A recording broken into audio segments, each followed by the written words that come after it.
Baik, cerita petang ini saya pilih juga untuk membawakan kisah mengenai lawatan Menteri Luar Australia Penny Wong ke kampung halamannya iaitu di Kota Kinabalu, Sabah.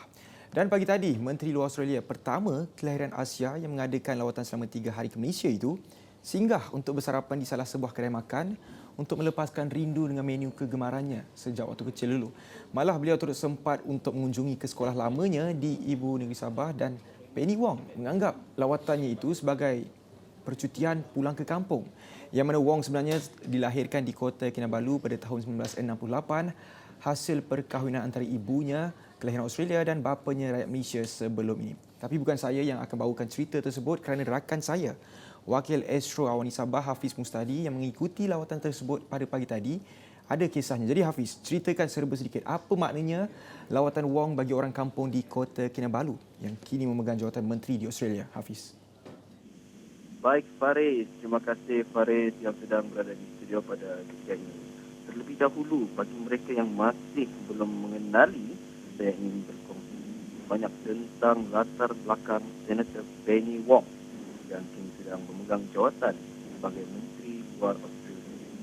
Penny Wong dilahirkan pada tahun 1968 di Kota Kinabalu dan bersekolah di Kinabalu International School, KISS, 3 tahun bermula pada tahun 1973 hingga tahun 1975 sebelum berhijrah dan mendapat kerakyatan di Australia. Pada tahun ini beliau dilantik sebagai Menteri Luar Australia dan sebelum itu Faris, beliau pernah memegang jawatan sebagai Menteri Perubahan Iklim daripada tahun 2007 hingga 2010. Dan pada tahun 2010 hingga 2013 beliau pernah menyandang jawatan sebagai Menteri Kewangan Australia. Berbalik kepada soalan Faris, bagi mereka yang sebaya dengan Penny Wong, kehadiran beliau ke tanah air khususnya di Kota Kinabalu beberapa hari ini sebagai Menteri kepada Kerajaan negara luar merupakan suatu pencapaian yang luar biasa. Yang tadi kami sempat bersarapan bersama-sama Penny di restoran Woman Sunny Garden, Alias, sebelum ke sekolah lama beliau di Kinabalu International School. Faris, teruskan. Dan juga Hafiz, seperti yang dikongsikan oleh Penny Wong, beliau telah berpindah ke Australia sejak usia beliau 8 tahun selepas ibu bapanya berpisah. Mungkin bila agaknya boleh dikongsikan Hafiz, bila agaknya kali terakhir Penny Wong pulang ke Kota Kinabalu? Dan bagi Hafiz sendiri, bagaimana Hafiz boleh gambarkan, mungkin Hafiz yang berjumpa dengan Penny Wong pagi tadi, boleh gambarkan tak sikap ataupun karakter Penny Wong itu sendiri? Bagaimana orangnya? Okey, baik Faris. Seperti yang dikongsikan oleh Penny, beliau telah berpindah ke Australia sejak usia 8 tahun selepas ibu bapanya berpisah.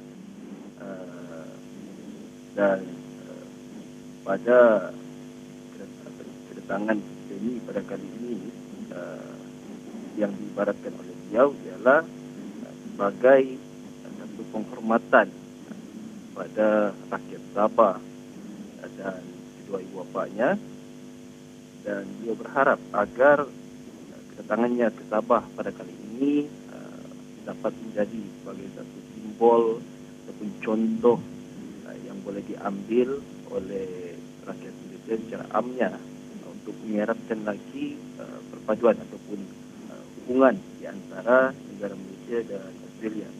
Dan bercakap mengenai karakter Penny Wong, seperti yang saya lihat sepanjang 2 hari ini, tertipu kepada cara beliau berinteraksi dengan orang-orang di sekeliling.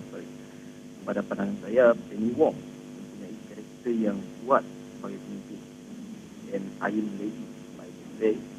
Tapi dalam masa yang sama, kelembutan bahasa beliau turut menggambarkan pemimpin itu mempunyai sikap seorang yang penyayang. Tapi dalam masa yang sama tidak mengurangkan kewibawaan beliau sebagai pemimpin. Dan juga Hafiz, hari ini adalah satu tarikh penting bagi rakyat Sabah yang mana calon pengganti Presiden Parti Bersatu Sabah PBS, Datuk Seri Dr. Mesimas Ongkili dijangka diketahui selepas selesai proses pemilihan sempena Persidangan Agung Tahunan hari ini. Apa yang boleh dikongsikan Hafiz? Mungkin boleh dikongsikan dari segi suasana ataupun kehangatan politik di sana ketika ini? Baik Faris, tumpuan kali ini diberikan kepada Datuk Joaquim Gunsalam dan Datuk Jonathan Bangkuai yang sedang bersaing bagi mendapatkan posisi sebagai timbalan Presiden Parti Bersatu Sabah PBS. Dan seperti yang kita sedia maklum, Datuk Seri Mekim Ongkili selaku Presiden pada bila ini menyatakan bahawa dalam masa lebih kurang 3 tahun lagi beliau akan mengundurkan diri daripada jawatan Presiden Parti. Dia juga ada melakukan tinjauan secara rawak mengenai kekuatan kedua calon ini. Dan akan ini pada pengamatan saya di antara Joaquim Gunsalam dan Jonathan Bangkuai masing-masing mempunyai kekuatan yang tersendiri. Jadi maknanya ramalan saya 50-50. Ya, Farid.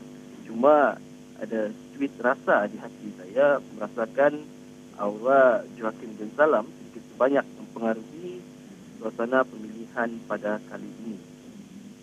Okey, baik. Terima kasih Hafiz Mustadi, Wakil Astro Awani Sabah yang berkongsikan 2 cerita. Pagi tadi ada lawatan Penny Ong ke Kota Kinabalu dan juga bawakan sedikit perkongsian mengenai pemilihan Parti Bersatu Sabah PBS. Itu perkongsian daripada Hafiz Mustadi. Dan malam ini jam 9.30 malam nanti kami di Astro Awani akan bawakan program khas mengenai 10 tahun Lembah Lenggong jadi tapak warisan UNESCO. Dan penemuan tinggalan sejarah awal tamadun manusia seperti tulang rangka orang Perak ataupun Perak Man yang berusia lebih 11,000 tahun melayakkannya diiktiraf selain berjaya meletakkan Lenggong dalam Peta Arkeologi dan Pelancongan Dunia. Dan bersama saya untuk segmen ini, wartawan Astro Awani Israr Khalid ada bersama saya. Israr, mungkin boleh kongsikan sikit apa sebenarnya kisah program khas yang akan disiarkan malam nanti? Basically malam ni saya ada buat satu doku daripada lawatan saya ke Lenggong April lepas. Jun, Mei, bulan lepas. Bulan lepas, Mei. So cerita dia adalah sebenarnya saya pernah ke Lenggong tahun 2012. So selepas tu memang saya tak pernah pergi Lenggong. But this time, kali ini saya dibawa melalui trip yang diusahakan oleh Think City. Sebab selama ni, okey, Faris tahu kat Lenggong ada apa? Mungkin saya sendiri pun belum pernah sampai ke lagi. Yang kita tahu kalau daripada pembacaan, tapak arkeologi, Perak Man. Betul. So Perak Man ni sebenarnya tahun ni, which is hari ini genap 10 tahun, Lenggong diiktiraf sebagai tapak warisan dunia UNESCO. Siapa pun tak tahu kan? Betul. Orang Malaysia pun tak tahu. Which is sebenarnya UNESCO ni punya title bukannya orang kata bukan kaleng-kaleng kan? Bukan calang-calang punya title, which is sebenarnya sangat besar dan bukan title biasa je. Dia ada outstanding universal value dekat Lenggong ni sebenarnya. So the second time, which is bulan lepas saya datang ke Lenggong, saya dapat tahu sebenarnya Lenggong ni ada macam-macam. Dia bukan setakat cerita Perak Man yang menceritakan peradaban manusia dekat tempat tu yang berusia 11,000 tahun. Dan sebenarnya ada benda yang besar berlaku dekat Lenggong 1.83 juta tahun yang dulu.